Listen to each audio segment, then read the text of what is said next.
Hello everyone, welcome to ಅಡುಗೆ TV. ವಿವಿಧವಾದ ರೆಸಿಪಿಗಳಿಗಾಗಿ ಅಡುಗೆ ಟಿವಿಗೆ ಸಬ್ಸ್ಕ್ರೈಬ್ ಮಾಡಿ ಮತ್ತು ರೆಸಿಪಿ ಅಲರ್ಟ್ಗಾಗಿ ಪಕ್ಕದಲ್ಲೇ ಕಾಣ್ತಿರೋಂಥ ಬೆಲ್ ಬಟನ್ನ ಪ್ರೆಸ್ ಮಾಡಿ. ಇವತ್ತು ನಾನು ನಿಮಗೆ ಒಂದು ಚಾಟ್ ಹೇಗೆ ಮಾಡೋದು ಅಂತ ಹೇಳ್ಕೊಡ್ತಾ ಇದ್ದೀನಿ. ಸೊ ನಮ್ಮೆಲ್ಲರಿಗೂ ಸಾಮಾನ್ಯವಾಗಿ ವಡಾಪಾವ್ ತುಂಬ ಇಷ್ಟ ಆಗುತ್ತೆ. ಅದು ಹೇಗೆ ಮಾಡೋದು ಅಂತ ನೋಡ್ಕೊಳ್ಳಿ.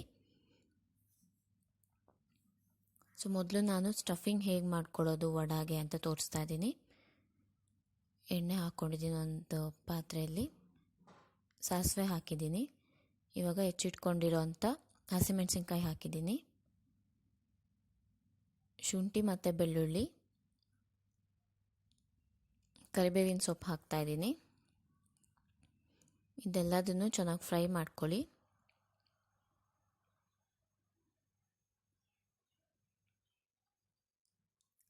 ಇದೆಲ್ಲದು ಚೆನ್ನಾಗಿ ಫ್ರೈ ಆದ ನಂತರ ಅರಿಶಿನ ಪುಡಿ ಹಾಕಬೇಕು, ಉಪ್ಪು ಹಾಕಿದ್ದೀನಿ. ಚೆನ್ನಾಗಿ ಮಿಕ್ಸ್ ಮಾಡಿ ಇದನ್ನು. ಇದಾದ ನಂತರ ಹೆಚ್ಚಿಟ್ಕೊಂಡಿರೋಂಥ ಕೊತ್ತಂಬರಿ ಸೊಪ್ಪು ಹಾಕ್ತಾಯಿದ್ದೀನಿ.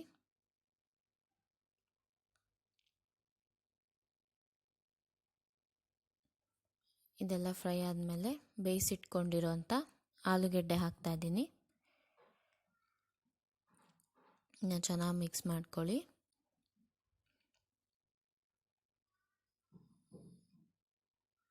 ಇದೆಲ್ಲ ಚೆನ್ನಾಗಿ ಮಿಕ್ಸ್ ಆಗಬೇಕು. ಸೊ ಇವಾಗ ನೋಡಿ ಸ್ಟಫಿಂಗ್ ರೆಡಿ ಇದೆ. ಇದು ಸ್ವಲ್ಪ ತಣ್ಣಗಾಗಲಿ. ಇವಾಗ ಗ್ರೀನ್ ಚಟ್ನಿ ಹೇಗೆ ಮಾಡೋದು ಅಂತ ತೋರಿಸ್ತಾ ಇದ್ದೀನಿ. ಮೊದಲು ಹುರಿಗಡಲೆ ಹಾಕ್ಕೊಂಡಿದ್ದೀನಿ ಜಾರ್ಗೆ, ಪುದೀನ, ಕೊತ್ತಂಬರಿ ಸೊಪ್ಪು ಹಾಕ್ತಾಯಿದ್ದೀನಿ, ಹಸಿಮೆಣಸಿನ್ಕಾಯಿ,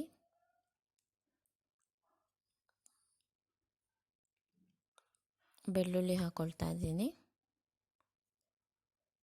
ಸ್ವಲ್ಪ ಚಾಟ್ ಮಸಾಲ, ಜೀರಿಗೆ ಹಾಕಿದ್ದೀನಿ, ಉಪ್ಪು ಹಾಕ್ಕೊಳ್ಬೇಕು.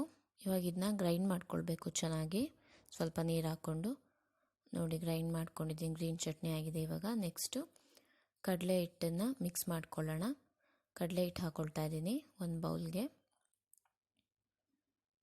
ಉಪ್ಪು ಹಾಕಿದ್ದೀನಿ.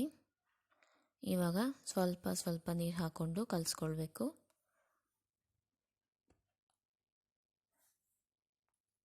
ಚೆನ್ನಾಗಿ ಕಲಿಸ್ಕೊಳ್ಳಿ.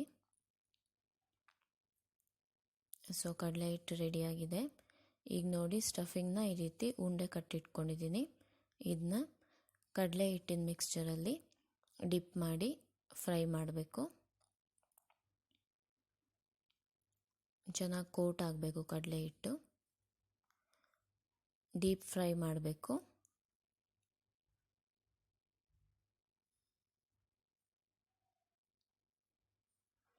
ಸೊ ಯಾರು ಹೊಸಬ್ರು ನಮ್ಮ ಚಾನಲ್ನ ನೋಡ್ತಾ ಇದ್ದರೆ ಅಡುಗೆ ಟಿವಿಗೆ ಸಬ್ಸ್ಕ್ರೈಬ್ ಮಾಡ್ಕೊಳ್ಳಿ. ಇನ್ನೂ ವೆರೈಟೀಸ್ ಆಫ್ ಡಿಶಸ್ ತೋರಿಸ್ತಾ ಇರ್ತೀನಿ. ಸೊ ನೀವು ಕೂಡ ಟ್ರೈ ಮಾಡ್ಬೋದು.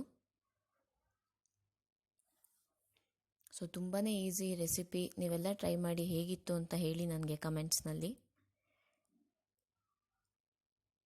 ಇವಾಗ ಪಾವ್ ತಗೊಂಡಿದ್ದೀನಿ, ಇದನ್ನು ಸ್ಲಿಟ್ ಮಾಡ್ಕೊಳ್ಬೇಕು ಮಧ್ಯ. ನೋಡಿ ಈಗ ಸ್ಲಿಟ್ ಮಾಡಿದ್ದೀನಿ. ಮೊದಲು ಗ್ರೀನ್ ಚಟ್ನಿ ಹಾಕ್ಕೊಳ್ತಾ ಇದ್ದೀನಿ. ಅದಾದ ನಂತರ schezwan ಸಾಸ್ ಹಾಕ್ಕೊಳ್ಬೇಕು, ಟೊಮೆಟೊ ಕೆಚಪ್ ಹಾಕ್ತಾಯಿದ್ದೀನಿ.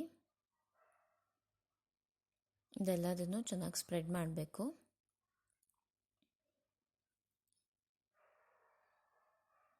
ಇದೆಲ್ಲ ಸ್ಪ್ರೆಡ್ ಆದ ನಂತರ ವಡಾನ ಇಡಿ.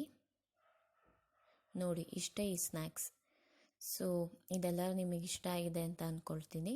ನೀವು ಕೂಡ ಟ್ರೈ ಮಾಡಿ ಹೇಗಿತ್ತು ಅಂತ ಹೇಳಿ. ಚಾನಲ್ಗೆ ಸಬ್ಸ್ಕ್ರೈಬ್ ಆಗಿಲ್ಲ ಅಂದರೆ ಅಡುಗೆ ಟಿವಿಗೆ ಸಬ್ಸ್ಕ್ರೈಬ್ ಮಾಡಿ. Thank you.